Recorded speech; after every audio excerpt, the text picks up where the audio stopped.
Well, I've been waiting on this for a while. Just picked this up last night.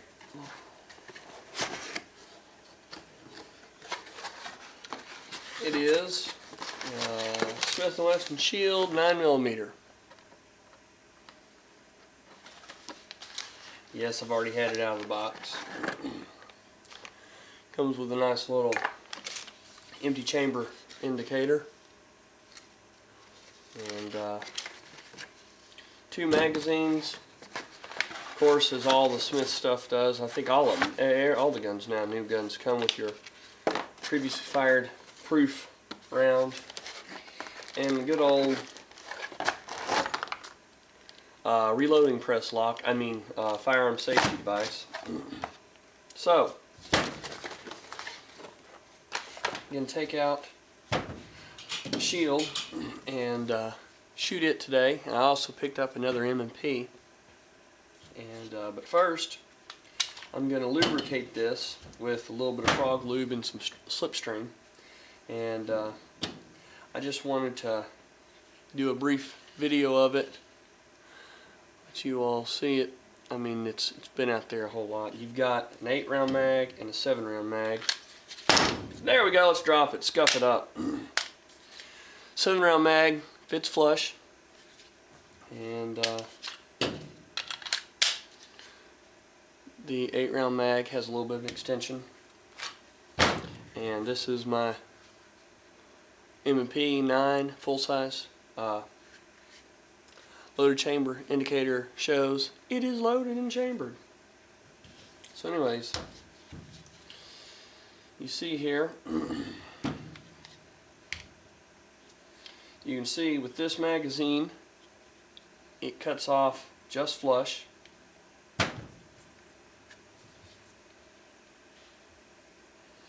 And you get the idea there of your size. That shows you the difference in the width. The Shield's about the size of the rear sight on a regular M&P. Of course, I've got the extended magazine in this one, but anyways, that gives you the idea on it. It is basically the same thing. And something that I noticed, which I'll show you as we go along here, I believe that a lot of the internal parts will interchange.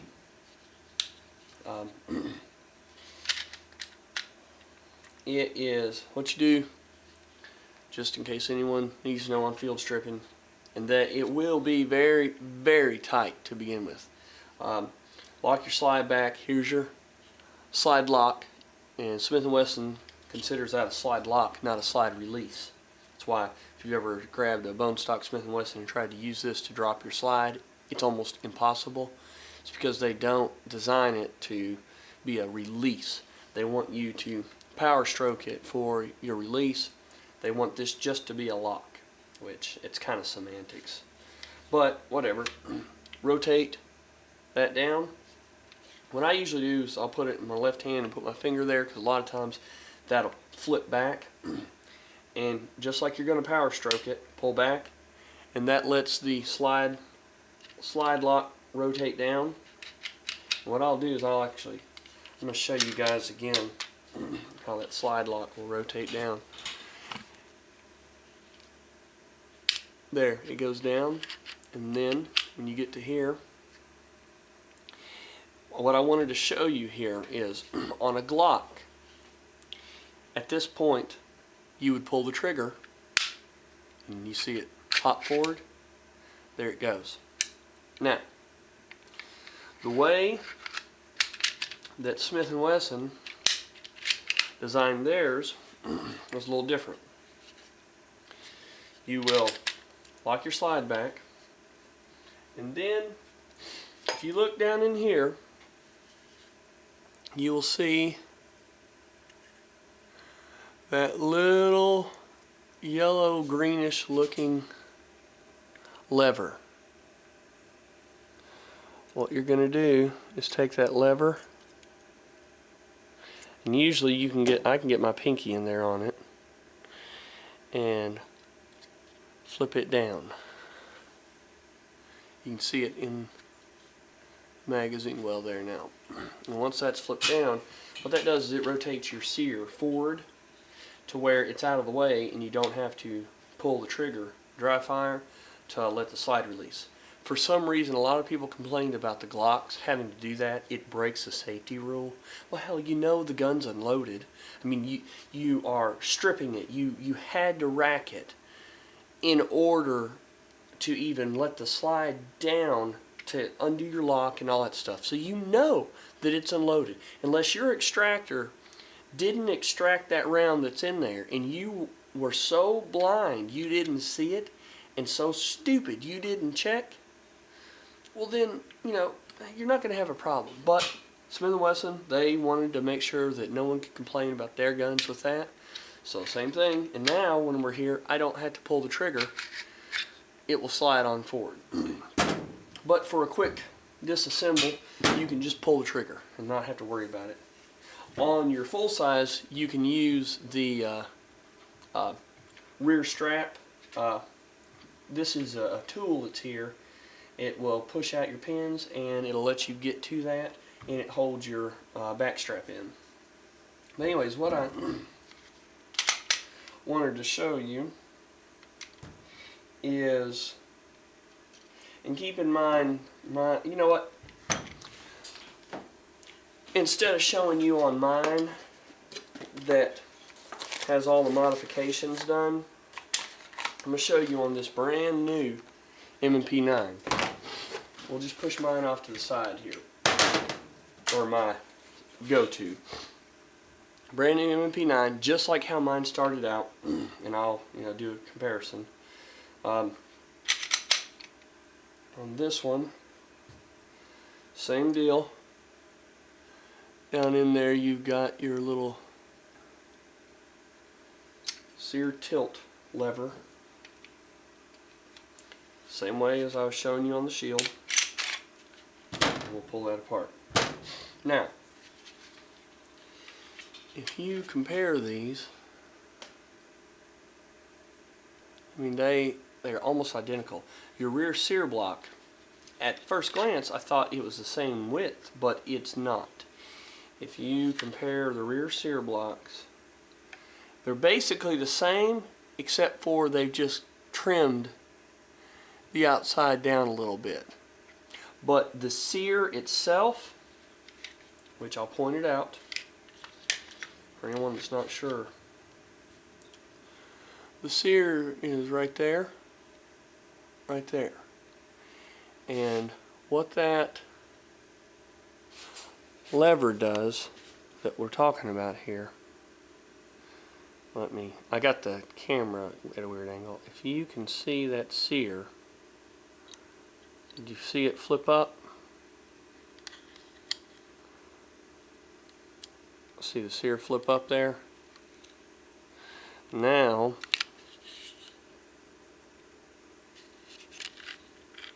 what I'll do, I'll show you here from this angle. There's that. There's that. And it flips those sears down. So anyways, but the sear, I'm pretty sure the sears will interchange, and I'm going to find out and let you know, because I've got a number of sears where I tried different ones out on mine. But if you look at the trigger components and everything, the way the mechanism is, it is pretty much identical and interchangeable. I'm going to verify that though. We'll see. But I'm pretty sure that they are interchangeable, and we'll just go from there. So anyways,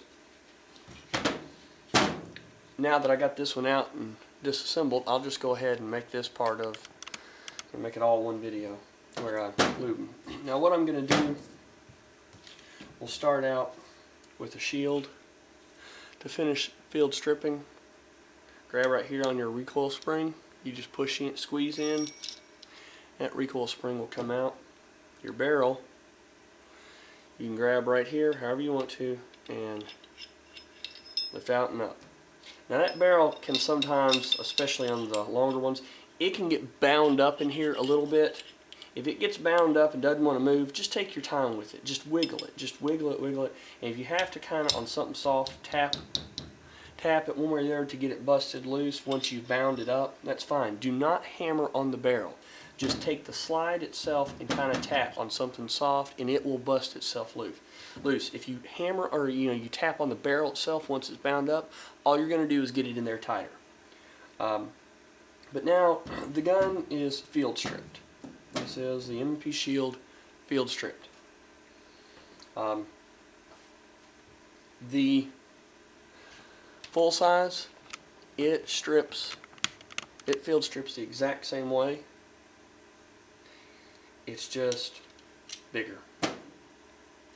Same way. That'll lift out.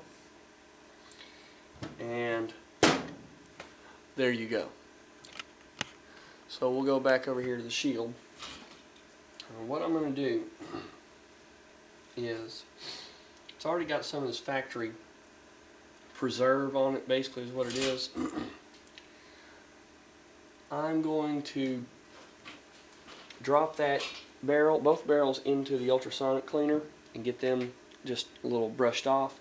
Then I'm going to come back and I'm going to lube this up. Alright, we're back. All I did was just wanted to get a little bit of that off of there. Now, instead of using frog lube on it right now, where I don't even have the time to do the heat treat process, I'm going to use slipstream on it. And anybody that gets slipstream, this thing here, it's actually, whenever you first go to shake it, you won't notice it, but you hear that? It's got a ball in there, so it will agitate. I guess some moly particles and stuff that are in that make this up. I assume that's what it is. So we'll start with our Shield, and what I like to do with the barrel out and everything, come here and you can see that this sucker's pretty wet. That's fine once I field strip it or strip it completely down, which I will put in the video. I'll take all that off and I'm going to treat it with frog lube from the ground up.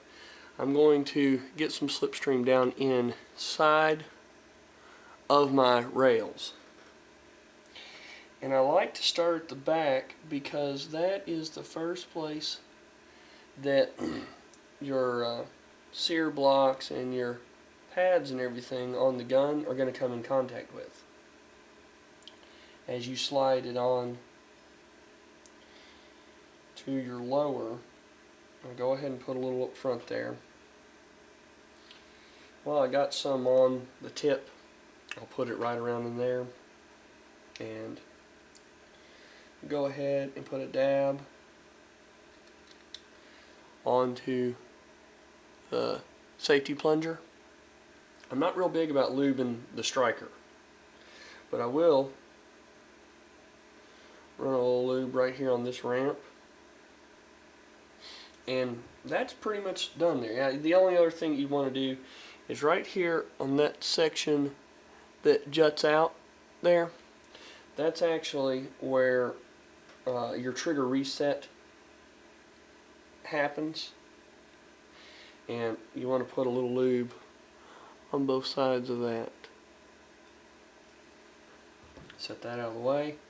Now on the barrel, what we're going to do, put a drop right there. We're going to get a little around the barrel here, and then take your finger.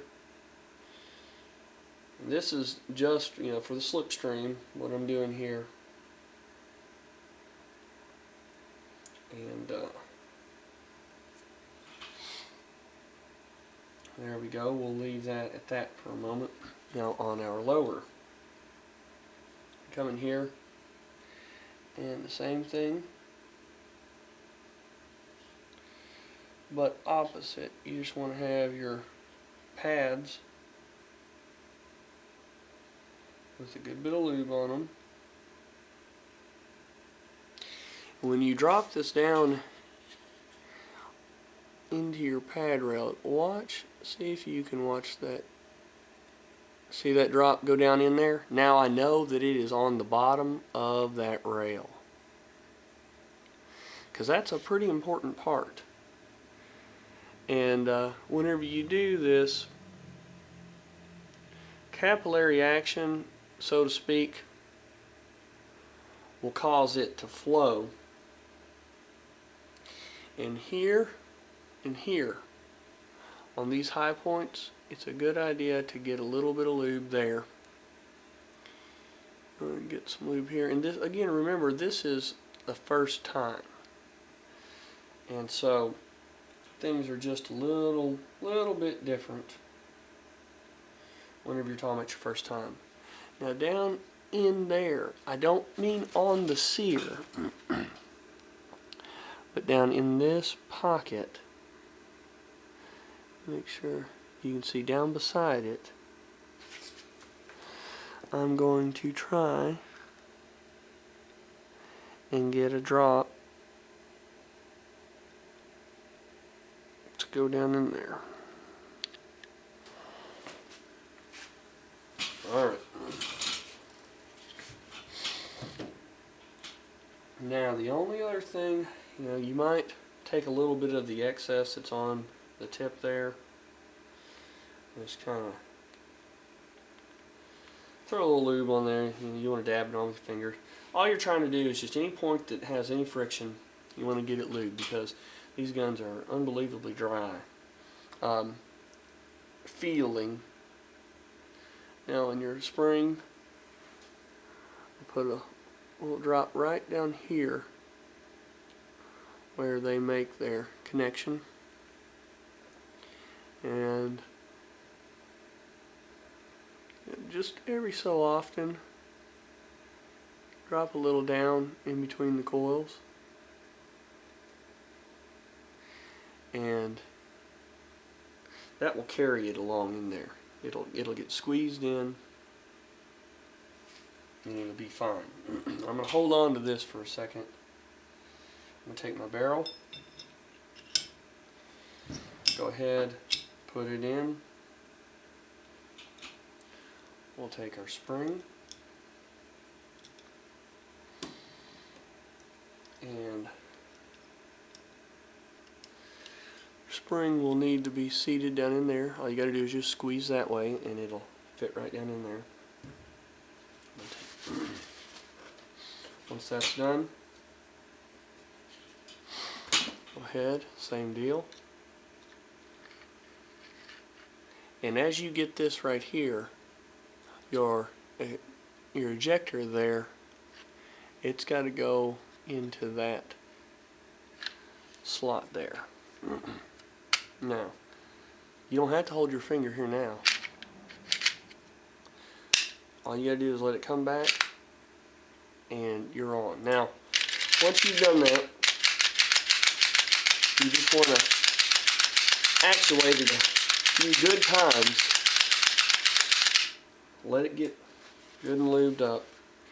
And you see there's lube all over. That's a big place right there. You're going to get your excess off there, your muzzle, and you don't have to have excess riding on your barrel there. That's fine. Wipe everything down. Once you wipe it down, do a little bit more. Now, one of the other things I recommend you do, light it to the rear. Now you have your guide rod exposed. Perfect time to go in here and put a drop and drop there. Maybe go ahead and do another drop.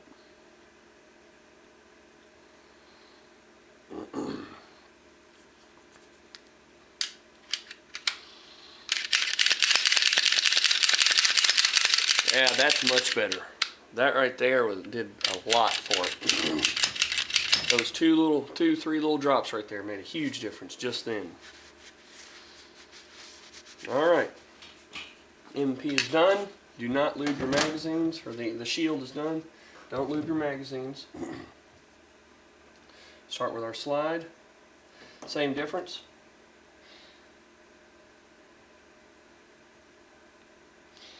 And on the full-sized, along your rails, I recommend, instead of just doing one or two, go ahead and dot it along through there, because you've got a lot more area to cover.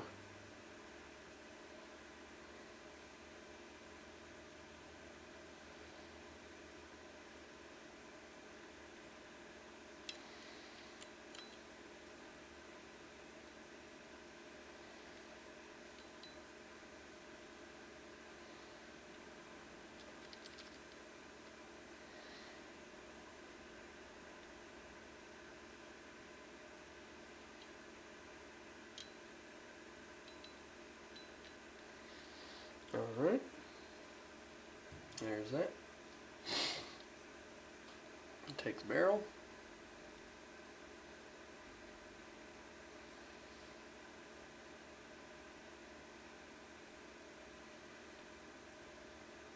It is lubed the same way as the Shield.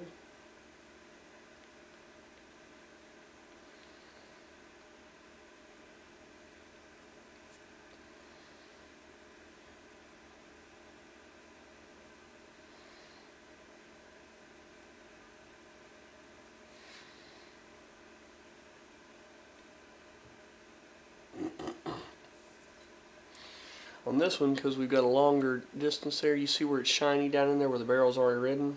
I'm going to go ahead and put a drop down there and spread it with my finger. And with that excess, I'm going to put it right down the side of there. Alright.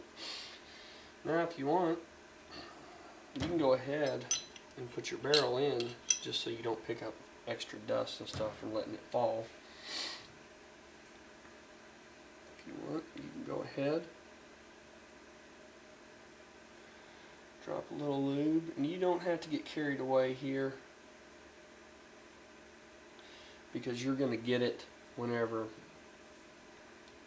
you've extended it. And on these, the colored end will go towards the front. Whenever you clip that in, make sure it's clipped all the way down.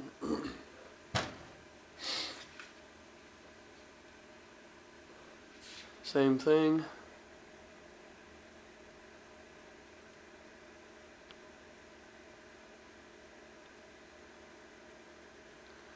There we go.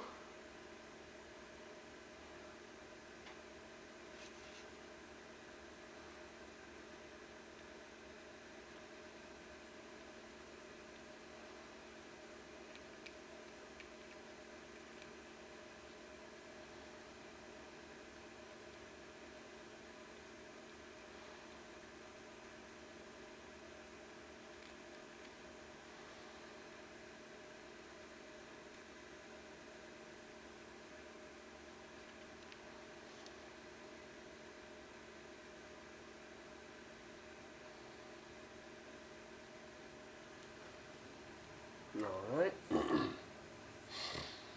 run just a little bit right down in here.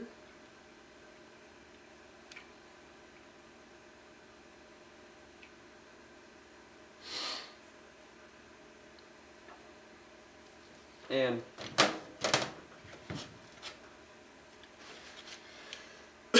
just for shits and giggles, I'll show you here on mine, or on my modified one. It's dirty, but see the areas down here where it's worn? Those aren't areas you normally think of being areas that need to be taken care of, because you don't, that's not part of the frame rail deal, but you can see where it's worn a lot there. So definitely a good idea to go ahead and give that a little attention there. And since I've got it torn down, I'll go ahead and give this one a little attention.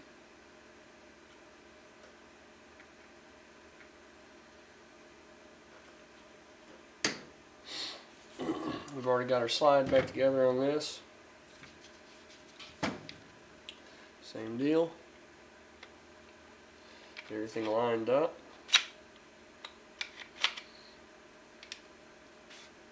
And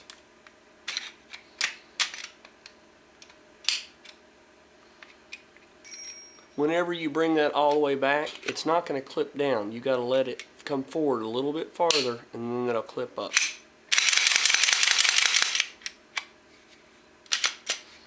Same as we did with the other one, but this is not a two-piece setup. It's not a dual spring. So on this one, we'll just go in here and try and drop your drops pretty far back towards the back, because whenever that spring comes forward, it's gonna smear that forward.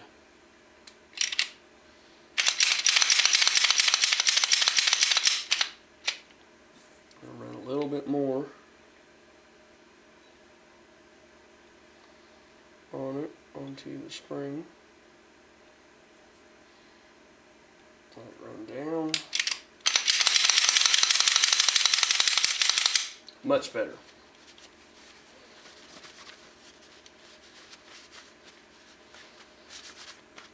Same thing, wipe it down good.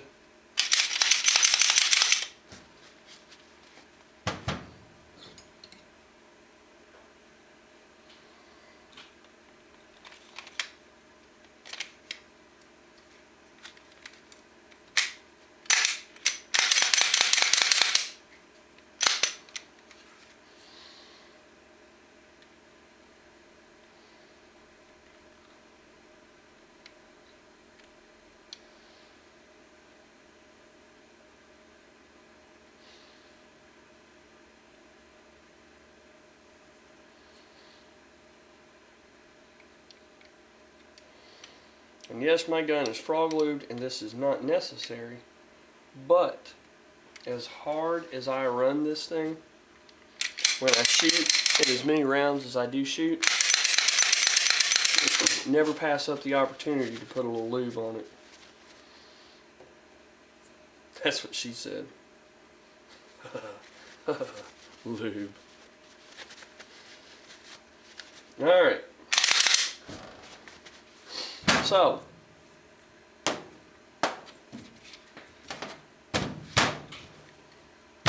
there we go. M&P's all. There's been some talk about this particular M&P. I had one guy just tell me plain and simple it looked like shit. Of course, it looked a little bit different than this does right now. But this gun has been a complete work in progress. It has been an experiment. I've not worried about its looks. You can see where I have beveled the magazine well, and that really makes a big difference on aiding loading. It's got a scallop cut out for removing the magazine if you get a double feed. It's got patterning all over, really made it a lot easier to grip. You can see the difference in the trigger guards there. And what that has done is right here it gets me there, and right here and here it keeps your hand lower. I've gone in here and tucked this up some, and this, it brings my hand higher, and then that's a witness mark for my support hand to come over. Really makes a big difference. It helps out a lot. You wouldn't think it, but it does.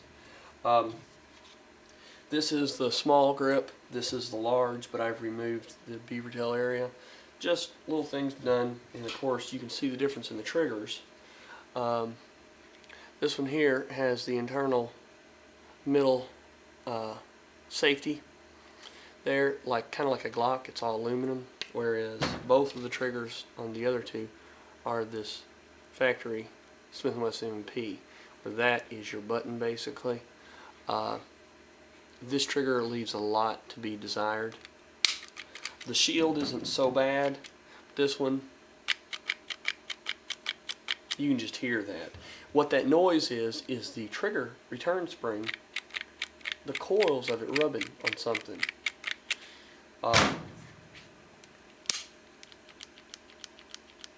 you can hear the difference. You get into your Shield, and it doesn't have that grittiness, but it's the factory M&P trigger. Either way, I'll be changing that and making it real nice. And so, anyways, this actually started out to be about the Shield, but it morphed quickly into an all-encompassing video about M&Ps. Thanks for watching. Stay tuned. I'm going to have a lot of information up about these, and be doing a number of videos about them, a lot of comparisons and stuff. And like I said, they are all 9mm. And I'll probably be rolling in an M&P-C compact, which is pretty much between the Shield and the full size here. And we'll just have it out, see how they differ. Thanks for watching.